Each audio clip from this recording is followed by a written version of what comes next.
And the future is here, especially when we promote our own locally made goods. Now, what we are about to see is a chat between Adedayo Adeniji with a communication expert, Kelechi Nwosu, based on branding and quality of locally produced goods.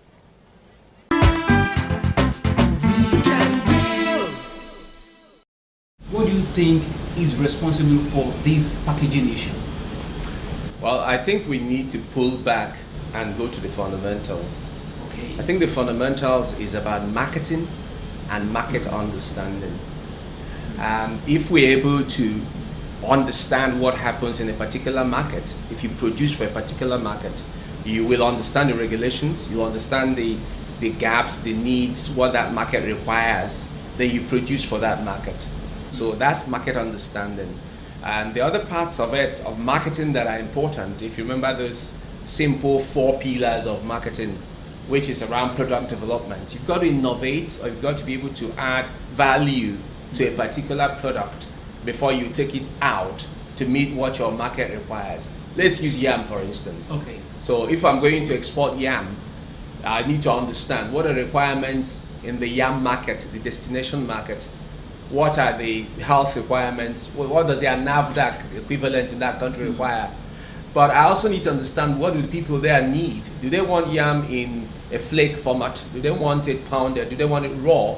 What format is it good for you to export it? So you have to have market understanding so that you can innovate for that particular market. And your packaging, are you going to wrap the yam in a nice labeled package made in Nigeria? What is it? Then you think about your route to the market. If you're going to send a perishable product to America from Nigeria, I'm not sure that shipping it by a slow moving craft is the way to go. Unless you have guarantees that you've got an express shipping method, it's cured in such a way that your product is not going to spoil. What's the shelf life of your product? What's your route to the market? Who's distributing it for you? How are you selling it when it gets to the Americas?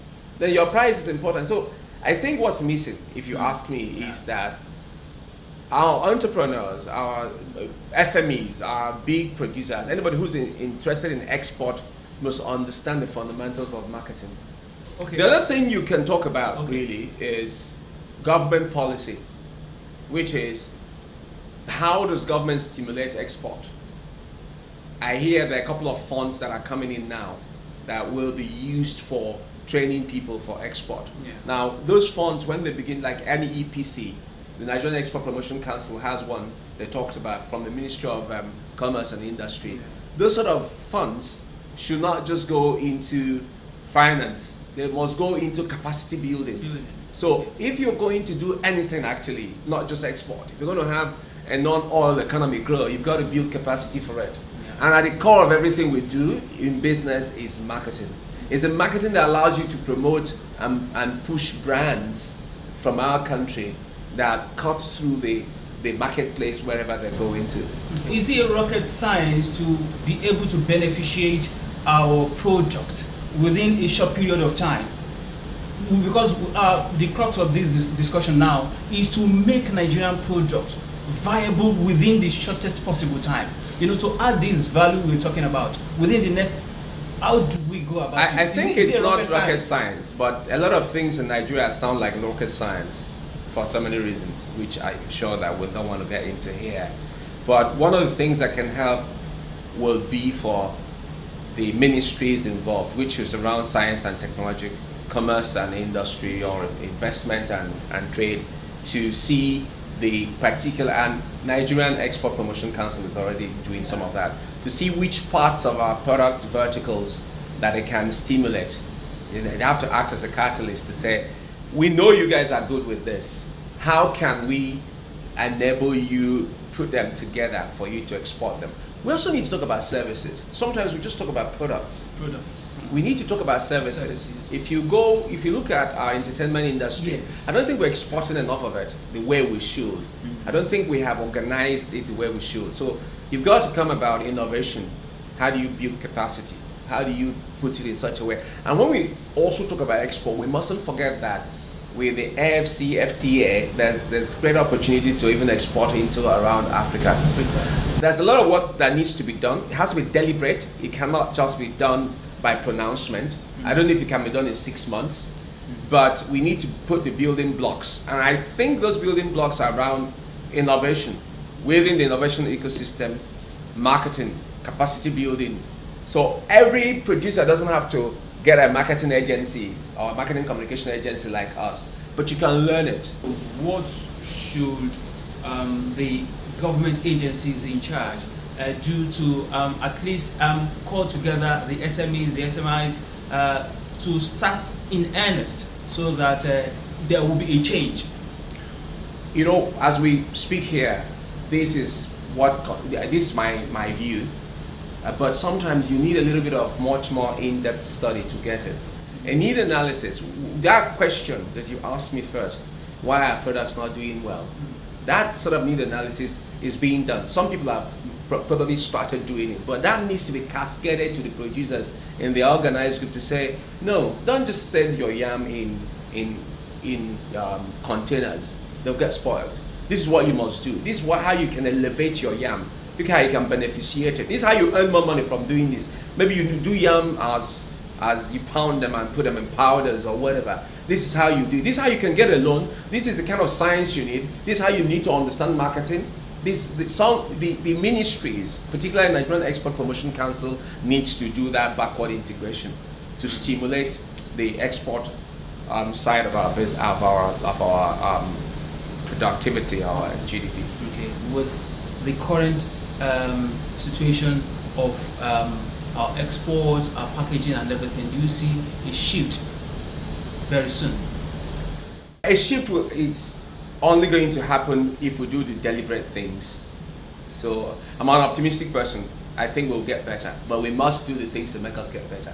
I'm not going to sit here and tell you, oh no, I don't see. There will be a shift, but the shift will happen when we work for it, when we work at it. We must work to make that shift happen. I see some signs because I've been privileged to hear about some of the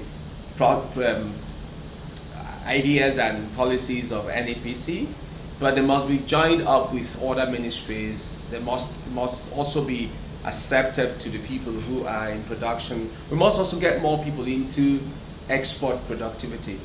I don't think we have enough people. We don't even have enough people doing production in our country. We must widen the space, and you can produce virtually, if you look at the verticals, like fashion, people are already exporting, but how can they make it even better? You know, recently, 3 years ago, we did the Proudly Made in Aba project as TBWA concept. Proudly Made in Aba. Yeah, and it was quite interesting because what it showed to us was that people in Aba were already exporting.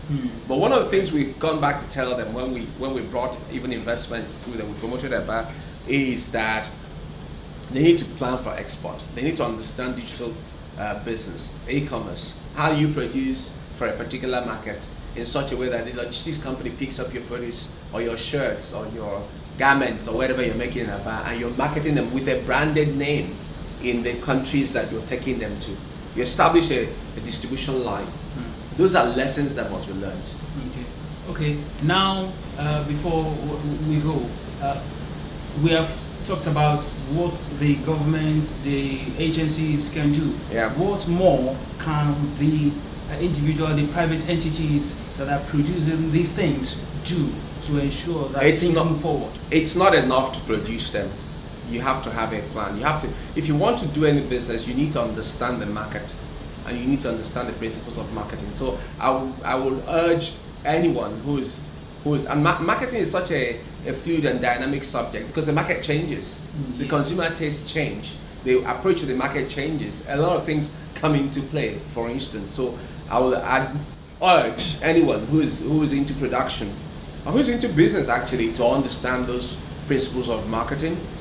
Get the right experts. If you cannot, even if you cannot hire them, let them teach you, let them guide you, and then you can take it from there. Yeah, thank you. I believe that if our music export can win Grammy, Yep. definitely our other products and services can also be acceptable there at the global arena. Well, I think so, but winning Grammy is not enough. You've got to think about the money that could have come, that we've left on the table you know, by not doing a proper promotion of even the music. I mean, the Grammy is wonderful, it's amazing, but it's a whole lot better if our music continues to be, and it's being exported, by the way. A lot of people have their things, their tracks on platforms, but they need to promote them. Yeah. Welcome.